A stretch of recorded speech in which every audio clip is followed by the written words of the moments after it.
يا جماعة، النهاردة هناخد قصة ممتعة، يمكن كتير قوي عارفينها، بس هتسمعوها كأنكم تسمعوها بشكل مختلف شوية.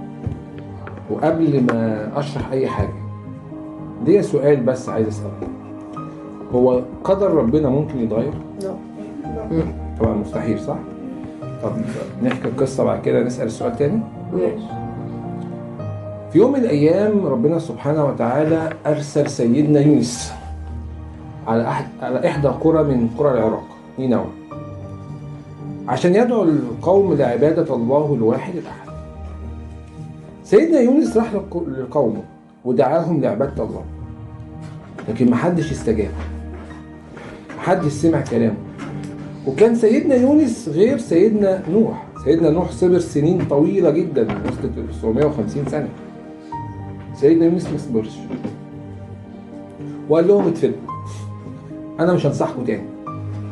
وخد لبسه، وكان الجو صيف وقت السفر، وقرر ان هو يسافر ويسيب القرية من غير ما حتى ربنا يأذن ليه، من غير ما ربنا يقول له اي حاجة.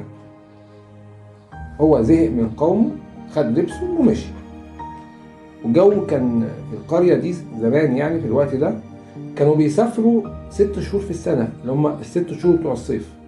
اما الشتاء ممنوع السفر لان الجو بيبقى فظيع. سيدنا يونس ركب المركب، وربنا أمهله يومين يفكر يراجع نفسه. زي ما احنا لما بنعمل أي غلطة ربنا بيمهلنا، ممكن يومين، ممكن أسبوعين، ممكن شهرين، ممكن سنتين، بيمهلنا عشان نرجع ونتوب، عشان نستغفر ربنا، عشان ما نكملش في المعصية. فربنا أمهله يومين يراجع نفسه يفكر. سيدنا يونس ما فكرش، كان مصمم على قراره. ده خلى ربنا سبحانه وتعالى يقلب الحال من حال إلى حال، من صيف شديد الحرارة لشتاء شديد البرودة ورعد وبرد ومطر. وأصبح البحر في غضب، اللي هو غضب الله. الموجة بقت بتاخد المركب بتطيح بيها فوق وتنزلها تاني.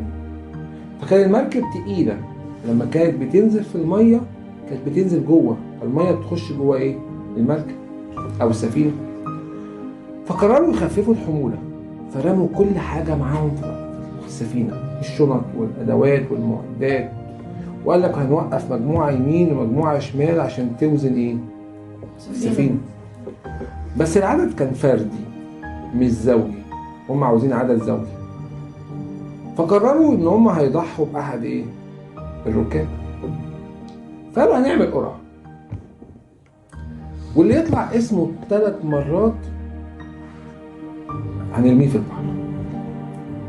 أول مرة يونس، تاني مرة يونس، تالت مرة على التوالي يونس. اعتقد سيدنا يونس ان اسمه بس هو المكتوب ده في أول 3 مرات سيدنا يونس. فبص في الورق لقى ان يونس ورقة واحدة، لكن الروح محدش يحب ان هو يضحي بروحه يعني. فرفض ان هو يرمي نفسه، فشالوه ورموه. وهم بيرموه في الهوا كده، فجأة طلع حوت خده أكله من الهوا. وكان كل اللي في السفينة خايف ومستغرب، هو ازاي الحوت خد يونس بس وساب السفينة؟ ده ممكن الحوت يفتح بقه وياكل السفينة بكل الناس، ليه ما عملش ده؟ لما سيدنا يونس دخل بطن الحوت عرف غلطته، وعرف ان ده غضب الله سبحانه وتعالى، وعرف ان ربنا سبحانه وتعالى بيعاقبه. ففضل يستغفر 3 أيام متتالية، بيتوب ويستغفر. وكان بيردد الدعاء لا إله إلا أنت سبحانك إني كنت من الظالمين، لا إله إلا أنت سبحانك إني كنت من الظالمين. الدعاء ده ما كانش بيفارق لسانه طول ما هو في بطن الحوت. وكان الحوت بيسمع دعائه، وعارف ان اللي في بطنه سيدنا يونس. فالحوت مرضاش ياكل ولا رضي يشرب، لان لو كل او شرب سيدنا يونس مات. ففضل سيدنا يونس في بطن الحوت لغايه ما ربنا سبحانه وتعالى استجاب لدعائه.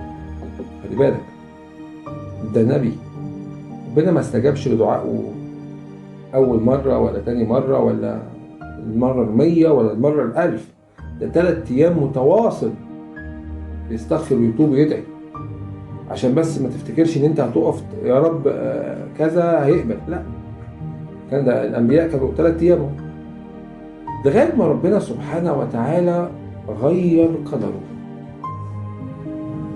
وقرر ان هو هيطلعه من بطن الحوت. طب ازاي يطلع من بطن الحوت؟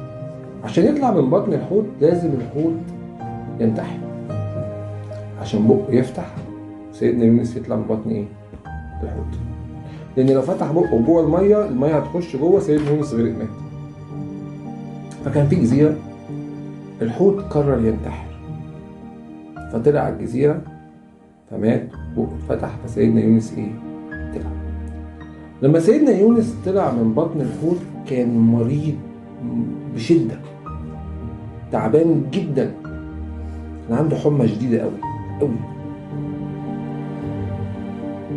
فربنا سبحانه وتعالى وهو نايم مش قادر يتحرك طلع من تحت رأسه شجرة اليقطين. طب اشمعنى شجرة اليقطين؟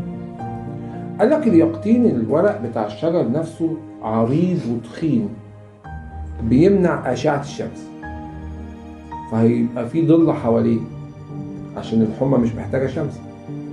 2 إن اليقطين نفسه علاج الحمى، فلو هو أكل أو شرب يقطين خف. ولو أنت حد عنده حمى أو حاجة وجبت له دواء هتلاقي مصنوع من اليقطين، يعني دواء نفسه كده، لأن اليقطين هو علاج الحمى. أكل وشرب وخف واتعلم أهم درس في حياته، إن ربنا سبحانه وتعالى بيحب لو حد عمل حاجة أو عمل إن يكملها. ربنا بيحب كده لما تشتغل بضمير وتكمل عملك، مش تاخد كتاب تبص فيه أنا ذاكرت، ولا تاخد مذكرة تكتب سؤالين وأنا عملت الواجب وما تكملش شغلك، لأن ده شغلك. الله يحب إذا عمل أحدكم عمل أن يكمله.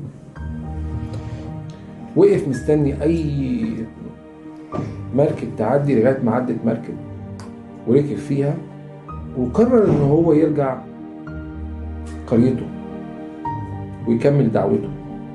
وبالفعل رجع قريته وكمل دعوته وآمن معهم قريته. طب في المرة دي قريته أمنت معاه ليه؟ عشان حصل هم شافوا إن الحوت إيه؟ أكل.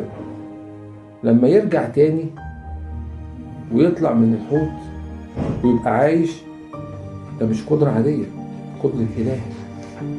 مستحيل حد يقدر يعمل ده، يبقى أكيد ده مش بشر، أكيد ده رسول. في اللحظة دي صدقوه وأمنوا بيه، كلهم دخلوا الإسلام. بس نتعلم من قصة سيدنا يونس 3 حاجات. أول حاجة إن إحنا لازم نمتلك الصبر، إن سيدنا يونس ما كانش عنده صبر. 2 إن ربنا سبحانه وتعالى بيحب إذا عمل أحدكم عمل أن يكمله، إن إحنا نكمل عملنا، مش نذاكر درس ودرس لأ، ولا المادة ومادة لأ، أو نقعد نتفرج على التلفزيون وما نذاكرش، لأن ده العمل بتاعك أو بتاعك. 3 حاجة إنك تستغفر ربنا، لأن الاستغفار والدعاء بيغير القدر السيء.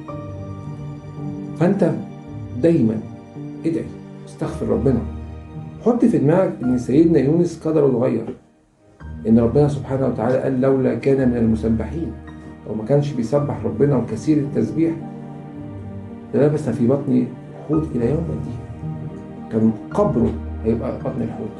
لكن ربنا غير قدره من كثرة تسبيحه وكثرة دعائه، وده يخلينا نقصر بشكل كبير جدا من الدعاء. لو فتحنا مع بعض كده الكتب، يلا.